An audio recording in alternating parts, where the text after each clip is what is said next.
हम direct and indirect speech समझ रहे हैं, वॉइस आ रही होगी। तो हमने यहाँ पे समझ लिया है कि एक्सक्लेमेशंस, विशेस, ये सब आपके आ सकते हैं, और generally this generally relates with the emotions, right. आपके जो इमोशंस होते हैं, आप क्या भावनाएं रखते हैं, तो एक्सक्लेमेशन विशेस में आ जाएंगे। तो हमने समझा कि जो सैड या सैड टू है, या फिर कोई भी आपका यहाँ पे रिपोर्टिंग वर्ब आया है, तो वो इन चीजों में बदल जाता है, एक्सक्लेम विद सॉरो, या फिर जॉय, या सरप्राइज, या डिस्गस्ट, या फिर according to the interjection used and the sense implied, जो भी सेंस हो रहा है उसके आधार पर। उदाहरण के लिए हमने बात की कि अगर कोई खत्म हो जाता है, एक्सपायर हो जाता है, तो मैं एक्सक्लेम विद सॉरो आ गया। कोई मैच आप हार जाते हैं, एक्सक्लेम विद सॉरो आ गया, है ना। मान लीजिए आप कुछ जीत जाते हैं, खुशी का माहौल है, बोल रहा वी वॉन द मैच, तो एक्सक्लेम विद जॉय आ गया, है ना। किसी चीज को देख करके आप सरप्राइज रह जाते हैं, तो एक्सक्लेम विद सरप्राइज आ गया, है ना। सडनली आप कोई व्यक्ति है जो आप एक्सपेक्ट नहीं कर रहे हैं कि वो यहाँ पर होगा, और अचानक से आपको मिल जाता है, ओ यू आर हियर, है ना। तो ऐसे वहां पे एक्सक्लेम विद सरप्राइज ये हो जाएगा। डिस्गस्ट, जब आपको किसी के प्रति मतलब ऐसा वो वाली भावना आती है कि डिस्गस्टिंग मतलब होता है कितनी विचित्र या खराब, वो जैसा होता है ना कि बहुत ज्यादा घिनौना सा लगना, है ना। तो एक तरह से जिससे आपको देखकर अच्छा ना लगे, है ना, जिसे देखकर अच्छा ना लगे, वहां पर disgusting. For example, a child eating something awkward, तो वहां पर आप डिस्गस्ट का यूज कर सकते हैं। या फिर जो भी चीज है जो आपको पसंद नहीं आ रही है, तो वहां पे आप डिस्गस्ट का यूज कर सकते हैं। तो ये हमने समझा, और हमने ये भी जाना कि रिपोर्टिंग वर्ब एक्सक्लेमेटरी सेंटेंसेस में उसको चेंज हम करेंगे, तो जरूरी नहीं एक्सक्लेम विद ही है, वहां पर वंडर, रिमार्क या विश ये भी आ सकता है, ठीक है। और एक बात याद रखेंगे जो इम्पोर्टेंट, कंजंक्शन जो हमारा यूज होगा वो डेट ही यूज होगा always, is use to join the reporting verb and reported speech, ठीक है। तो एक्सक्लेमेटरी सेंटेंस में कंजंक्शन तो डेट ही यूज होना है। The exclamations are change into statements in the indirect speech।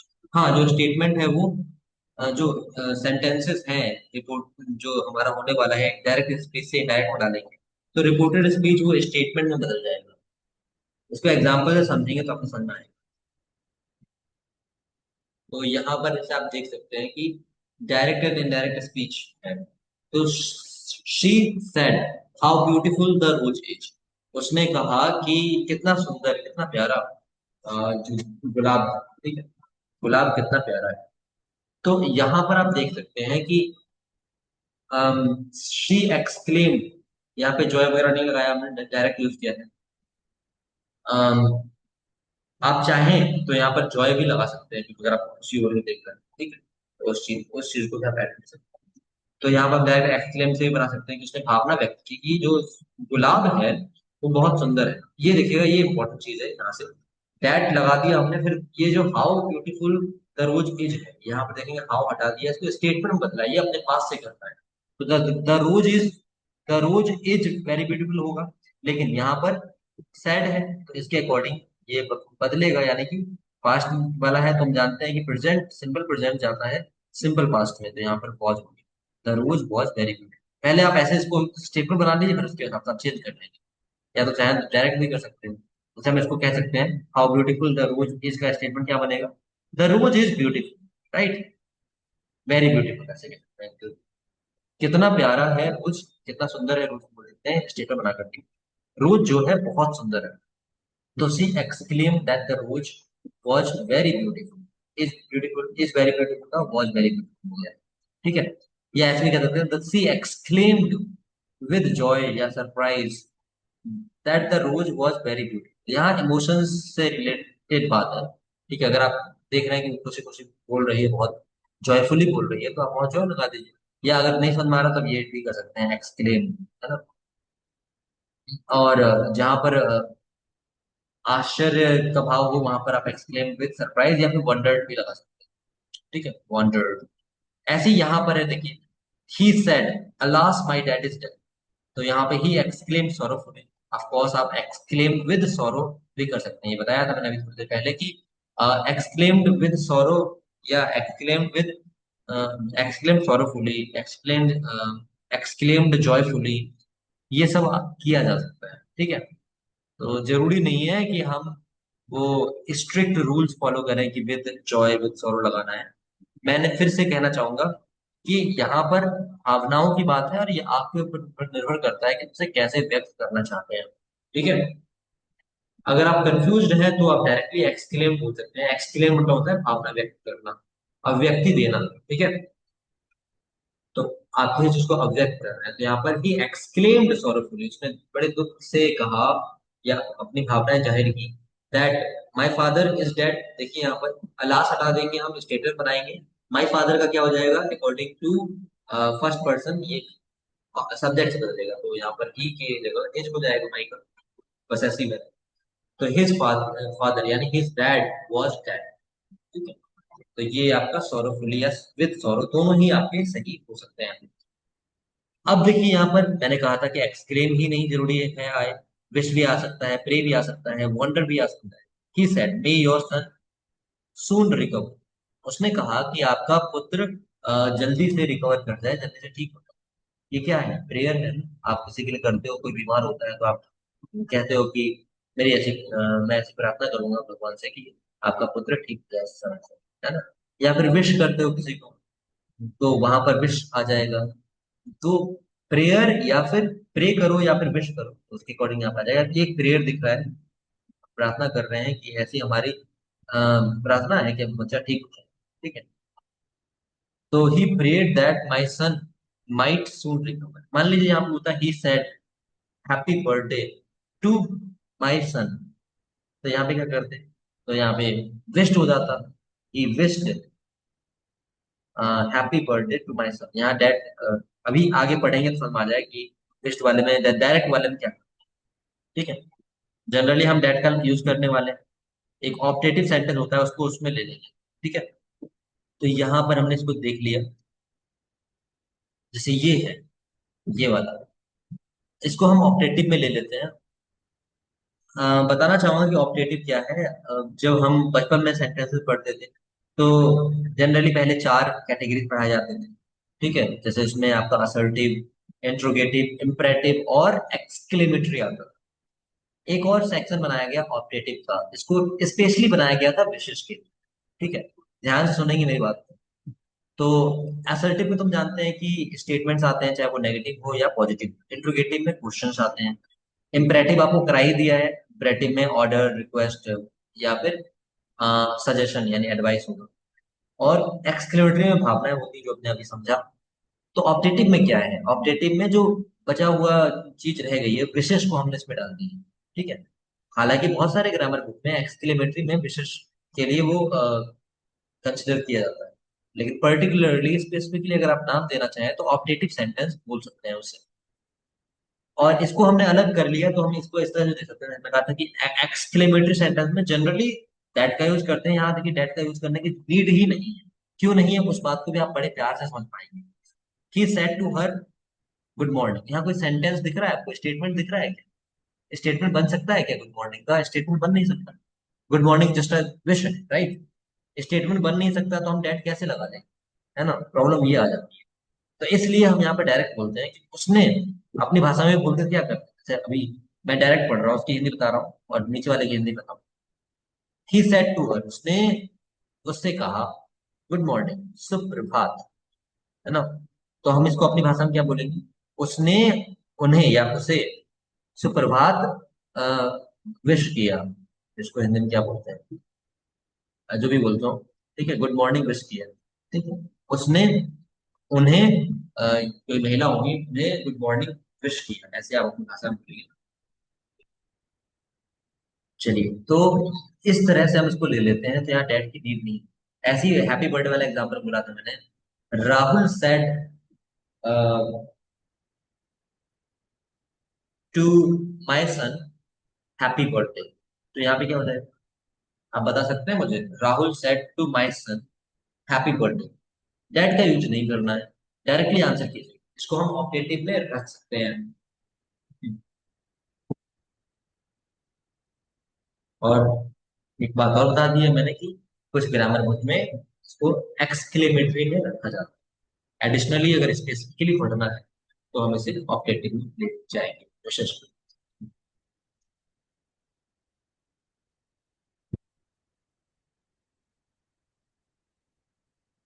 Rahul wished my sun, yes, happy birthday. आप as small भी बना सकते हैं, कोई दिक्कत नहीं है।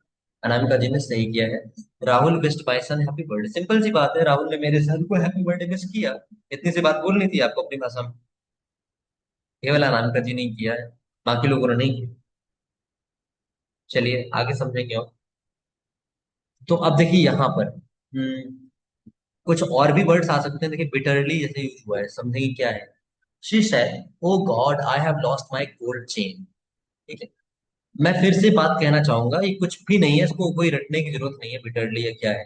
सिंपल सी भावनाएं हैं, आपको जो भी लगता है उस हिसाब से आप ऐड कर सकते हैं लैंग्वेज में। ठीक है। स्कूल टाइम पे क्या होता था कि कुछ बातें रटा दी जाती थी generally. Exclaim with sorrow, Joy, है ना, सरप्राइज, ये सब रटवा दिए जाते थे। लेकिन आपको ये समझना है कि आप बिल्कुल ओपन है अपनी भावनाओं को व्यक्त करने के लिए। बिटरली मतलब यहाँ पर she exclaim bitterly that she had lost her gold chain. उसने बड़े ही रूखे ढंग से कहा, कोई बात उसे बुरी लगी। ठीक है। बिटर मतलब क्या होता है, कड़वा होना अपने आप में।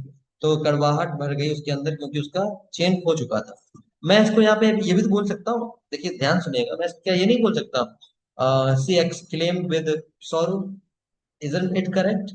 उसका जो गोल्ड चेन है वो खो गया है, गोल्ड चेन जो है उसकी खो गई है, तो सौरभ भी करेक्ट है। ठीक है। तो आप इस चीज को अपने हिसाब से लगा सकते हैं, तो आप फंसेंगे नहीं। जो जिस तरह से आपको लगाना है उस तरह से यूज कर सकते हैं। ठीक।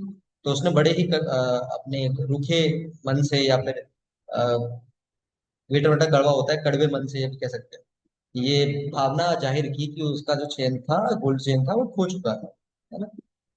तो आप यहाँ पे सौरभ भी यूज कर सकते हैं, of that is correct. The old man said to the young player, bravo you have played well. यहाँ देखिए मैंने एक्सक्लेम्ड की जगह अपलॉडेड हम देख पा रहे हैं यहाँ पर। अपलॉड मतलब क्या होता है, किसी की प्रशंसा करना होता है। ठीक है? तो आप यहाँ पे और क्या कर सकते हैं, एक्सक्लेम विद जॉय भी कर सकते हैं। ठीक है। या अपलॉडेड, ब्रेवो वाले में आप अपलॉडेड का यूज कर सकते हैं, अपलॉडेड। या प्रेज्ड भी कर सकते थे आप। The old man praise the young player, saying that, saying लगा दिया कहते हुए। ठीक है। तो प्रेज किया तो वहां पे एक्सीडेंट में क्या होता है, वो भावना जाहिर हो जाती है। पर यहाँ पर सेइंग जोड़ दिया। ठीक। तो इस तरह से आप ऐड कर सकते हैं, अपलॉडेड भी लग सकता है। या फिर आप चाहें अ, तो प्रेज्ड या फिर अप्रिशिएटेड भी लगा सकते हैं।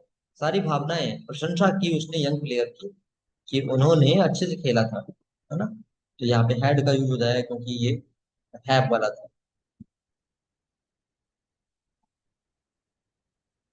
ठीक है। यहाँ पे ये भी बोल सकते हैं चाहे तो, एक्सक्लेम्ड विद प्राइड।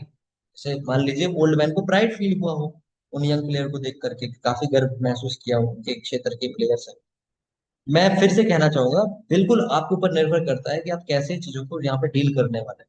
ठीक है। हम यहाँ पर कोई एकेडमिकली हार्डकोर कन्वर्जन तो करने वाले नहीं है कि जहाँ पे कुछ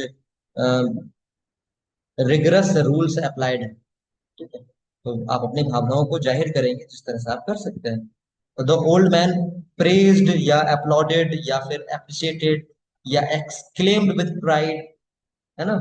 ये सब कर सकते हैं। उसके बाद दैट वाला पार्ट लगा करके यू को बदल देंगे इसमें किसके हिसाब से, यंग प्लेयर के हिसाब से। जो यंग प्लेयर था उसने, तो ही हैड प्लेड वेल, ये हो जाएगा।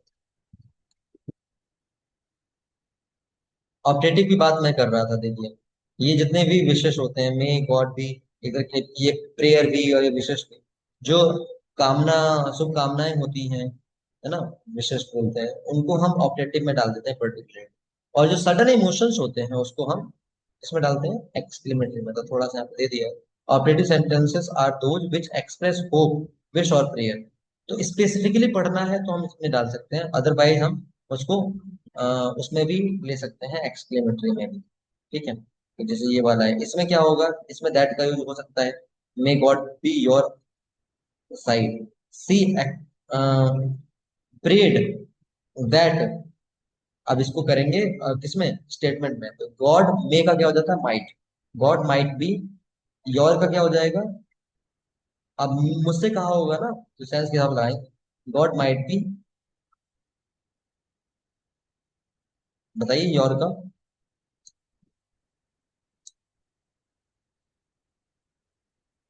God be your on your, नहीं नहीं ये गलत है, यहाँ पे योर ये एक्स्ट्रा, ये वाला योर तो रहेगा, मे God be on your side, your का बताएंगे जल्दी से, ये वाला योर एक्स्ट्रा है, तो हो जाएगा गॉड माइट बी ऑन, क्या होना चाहिए, नहीं माइन नहीं होगा, माई होगा, माई, योर पसेसिव है, और पसेसिव जो पसेसिव है वैसा वाला ही लगेगा, माइन तो लास्ट में लगता है, this book is mine, my side, yes my, my is correct, the God, the नहीं लगा है, God might be on my side, उसने मुझसे कहा होगा तो उस हिसाब से हमने लगाते हैं, ठीक है, old man said would that I were young again, ये एक तरह से सोच रहे हैं वो, या कामना कर रहे हैं कि ऐसा कभी हो सकता है कि मैं दोबारा जवान हो जाऊं, है ना, तो ये विश एक तरह की है, ख्वाहिश होती है ना कि हम बहुत सारे फैंटेसीज पालते हैं, तो ओल्ड मैन विश्ड दैट, अब ये वुड दैट वाला है, दैट ही, अब यहाँ पे वर का क्या करेंगे हम, वॉज वर का, he had been young again, तो वेस्ट वाला, तो ये बस समझाने के लिए था कि ऑप्टेटिव में विशेष आ सकते हैं, होप आ सकते हैं, प्रेयर आ सकते हैं, ठीक, ठीक है, स्पेसिफिकली अगर ऑप्टेटिव की बात करेंगे तो वहाँ पे विशेष, प्रेयर, या कोई भी चीज है जिसके बारे में आप सोच रहे हैं तो वो आ जाएगा, rather than the sudden emotions being expressed, sudden emotions में तो पर्टिकुलरली हम एक्सक्लेमेटरी की बात करते हैं, मैंने ये बात बता दी है आपको कि जैसे बहुत सारे ग्रामर बुक में केवल 4 सेंटेंसेस कैटेगरी दी जाती थी, तो वहाँ ऑप्टेटिव को एक्सक्लेमेटरी में ही कंसिडर कर लिया जाता था, इस बात को याद रखें, बट मैंने फिर से कहा कि स्पेसिफिकली अगर पढ़ना है तो ऑप्टेटिव सेंटेंस में ये सारी चीजें आ जाती हैं, ठीक है, सेपरेट किया है एक तरह से, तो ये यहाँ पर हमने कर लिया है, अब आप मुझे बताएंगे कुछ एग्जाम्पल जो आपने समझे हैं उस हिसाब से, अब देखिए आपके ऊपर डिपेंड करता है, एक्सक्लेम विद सॉरो, जॉय, जो भी आप लगाना चाहते हैं, ठीक है, इसको इतना ही रखना है कि ज्यादा कंफ्यूज नहीं हो गया, बताइए मुझे अब कमेंट सेक्शन में, राहुल सेड टू मी, नहीं सेड टू मी नहीं, Rahul said how wonderful the weather is, कहीं पर गए होंगे, है ना, और उनको काफी ज्यादा आश्चर्य महसूस हुआ होगा कि नई जगह पर, ठीक है, मान लीजिए पहाड़ों पे गए होंगे तो बोले कितना आश्चर्यजनक है यह मौसम,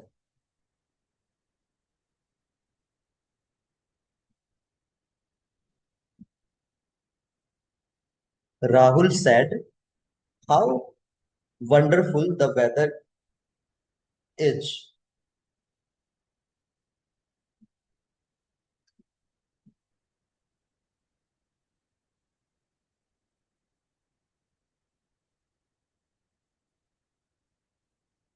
एक ट्रिक और याद रखेंगे आप लोग, अगर ये लिखा हुआ है हालांकि आप लैंग्वेज में है, तो ट्रिक ये रहती है कि एक्सक्लेमेटरी में एक्सक्लेमेशन मार्क का यूज जरूर होता है ना, तो वहां से भी आप पता कर सकते हैं कि वही सेंटेंस एक्सक्लेमेटरी सेंटेंस है या नहीं।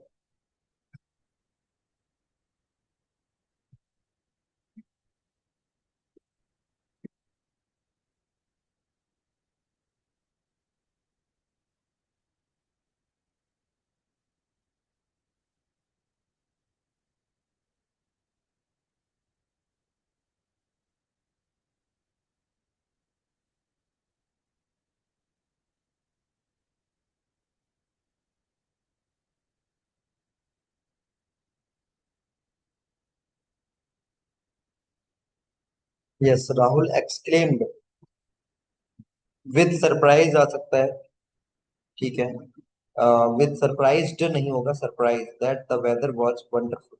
वेरी वंडरफुल लगा दें तो ज्यादा बेटर रहेगा, है ना। और राहुल एक्सक्लेम जॉयफुली, हाँ जॉयफुली भी हो सकता है यहाँ पे, बट हम अगर यहाँ पर सरप्राइज के साथ जाए तो ज्यादा बेटर रहेगा। मैं प्रायोरिटी देना चाहूंगा, हालांकि भावनाएं हैं तो आप उसको देख सकते हैं। That the weather was wonderful, ठीक है। टू वंडरफुल या वेरी वंडरफुल भी कह सकते हैं आप। मैं ये भी बोल सकता हूँ, Rahul exclaim with surprise that the weather was very wonderful या टू वंडरफुल, ठीक है। मैं ये भी बोल सकता हूँ, राहुल वॉन्डर्ड, वॉन्डर्ड मतलब आश्चर्य ही तो हुआ उसको। Rahul wondered that the weather was wonderful या वेरी वंडरफुल, ठीक है। मैं इसको ऐसे भी बोल सकता हूँ, ध्यान दीजिएगा मेरी बात पे। Rahul wondered about the weather, simple, ठीक है। आप कहेंगे दैट वगैरह मैंने हटा दिया, हाँ क्योंकि मैंने स्टेटमेंट को एक वर्ड में बदल दिया है। राहुल वंडर्ड, राहुल को वेदर के बारे में आश्चर्य हुआ। Rahul wondered about the weather, ठीक है। तो तीन चार तरीके से आप कर सकते हो। मैं फिर से कहना चाहूंगा, कोई भी नियम में फंसने की जरूरत नहीं है। ये सब भावनाएं यहाँ पे हम व्यक्त करते हैं एक्सक्लेमेटरी में। तो आप अपने इमोशंस को जिस तरह से अपने वे में व्यक्त करते हो ना, जब कन्वर्सेशन करते हो किसी से, आप अपनी बात को 100 तरीके से रख सकते हो। तो वैसे ही मैं लैंग्वेज सिखा रहा हूँ आपको, तो लैंग्वेज में हमें नियमों में बंधने की जरूरत नहीं है। हाँ बस ग्रामर हमारा करेक्ट होना चाहिए, जो हम बात बोल रहे हैं, ठीक है। और हम अपनी बात को अपने ढंग से रख सकते हैं। जैसे यहाँ पे रेणु जी ने जॉयफुली बोला, अगर मान लीजिए वो खुशी खुशी बहुत बोल रहा है उल्लास के साथ, तो वहां पर हम जॉयफुली कर सकते हैं, ठीक है।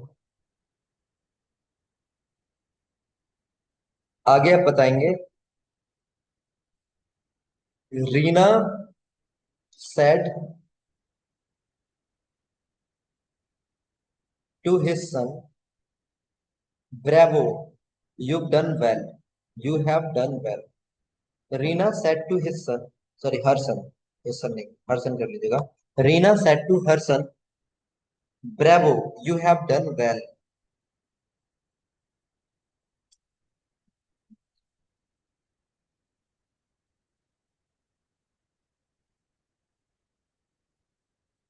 फिर से रिपीट करता हूँ, Reena said to her son, bravo, you have done well.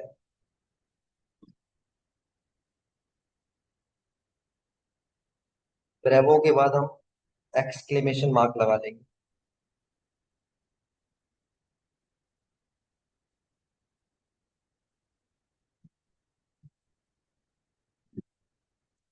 यहाँ पे आप क्या कर सकते हैं, उसकी तारीफ की जा रही है तो आप अपलॉडेड बताया था, या प्रेज्ड या अप्रिशिएटेड, ये भी यूज कर सकते हैं, ठीक है।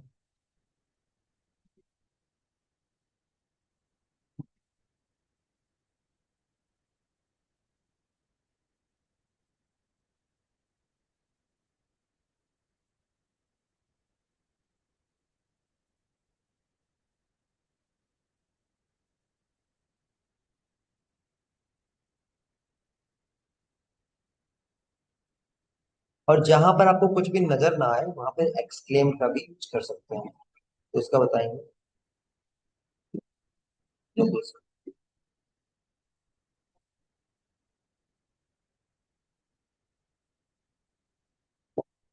एक्सक्लेम विद प्राइड प्रदर्शन, सही है ये भी। एक्सक्लेम विद, एक और वर्ड दे देता हूँ, एक्साइटमेंट, है ना, ये भी हो सकता है। अपलॉडेड, वेरी गुड, बढ़िया। रेणु जी ने किया है, Reena exclaim with pride to her son that he had done well. Anamika ji ने, Reena applauded her son saying that he had done well, बढ़िया।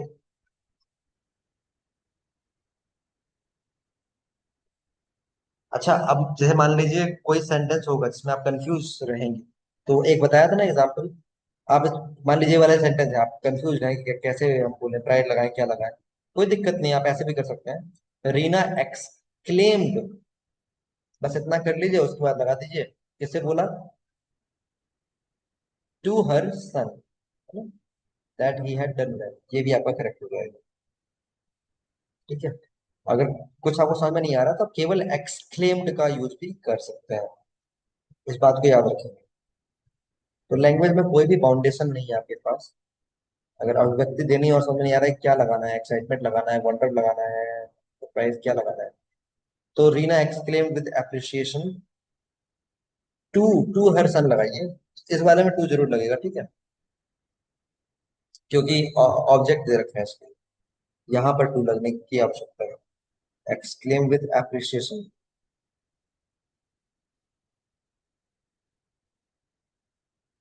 अब एप्रिसिएशन ऑफ whom, प्रशंसा के साथ, अच्छा, सन के बारे में, ठीक है। अगर इसको हम और बेटर पेमेंट डालना चाहें तो इसको हम ऐसे डाल सकते हैं, रीना एक्सक्लेम नहीं करके हम यहाँ कर देंगे Reena x x sorry appreciated her son that he had done well। Has नहीं होगा, हैड हो जाएगा, ये बात बताई थी। प्रेजेंट परफेक्ट पास्ट परफेक्ट में जाता है, ठीक है, ऐसे ही बताएंगे। Ronit said to me good afternoon sir. यहाँ सर हटा देंगे आप, है ना, और ऐसे बनाएंगे डायरेक्टली, ये ऑब्जेक्टिव में जाएगा, ठीक है। अच्छा, एक चीज और बताना चाहूंगा, गुड आफ्टरनून वगैरह से विश तो आप कर ही सकते हो, मैंने बताया था ग्रीटिंग्स भी होते हैं, ये तो आप ग्रीट भी लगा सकते हो। इस चीज को भी आप याद रख सकते हो। इन वाले केसेस में जो ग्रीटिंग्स हैं उनमें हैप्पी बर्थडे के लिए ग्रीट नहीं लगा सकते, ठीक है, हैप्पी बर्थडे कोई ग्रीटिंग तो है नहीं, अभिवादन को बोलते हैं ग्रीटिंग। तो विश की जगह आप चाहो तो ग्रीट भी यहाँ पे यूज कर सकते हो। बिल्कुल, सुरजीत जी ने सीख किया है, रोनित विश मी, अ नहीं आएगा, बस good afternoon, wished me good afternoon, या ग्रीट का यूज भी कर सकते हैं आप, रोनित ग्रीटेड मी गुड आफ्टरनून। यस, गज ने ग्रीट का यूज किया, बट याद रखेंगे ग्रीट का यूज हर जगह नहीं होगा, ठीक है। जैसे हमने यहाँ पे सर को रिमूव करवा दिया, अब मान लीजिए आपको सर अगर ऐड करना है तो कैसे करोगे? आप ऐसे नहीं कर सकते कि Ronit wished me good afternoon sir, नहीं। आप इसको या तो ऐसे कर सकते हो, रोनित विश्ड मी, कॉमा लगा दो, और ये बोल दो saying good afternoon, comma sir, ऐसे। तो वो भी तरीका है, उसने मुझे विश किया या ग्रीट किया गुड गुड आफ्टरनून सर बोल करके, ठीक है। अब ऐसे जनरली सर क्यों हटवाया, क्योंकि विश आपने डायरेक्ट विश किया है, विश में बोला है, और सर अगर लग जाएगा तो वो अननेचुरल साउंड करेगा वहाँ पे कि रोनित ने मुझे विश किया गुड आफ्टरनून सर। विश तो गुड आफ्टरनून किया जाता है ना, सर तो बोला गया है। हाँ, आप ऐसे कह सकते हैं, दूसरा तरीका, रोनित विश्ड मी रिस्पेक्टफुली, सर रिस्पेक्टफुली में आ जाता है, गुड आफ्टरनून, ये चीज आप थोड़ा कर सकते हो। बट ये भी सही है, Ronit wished me good afternoon, ठीक है।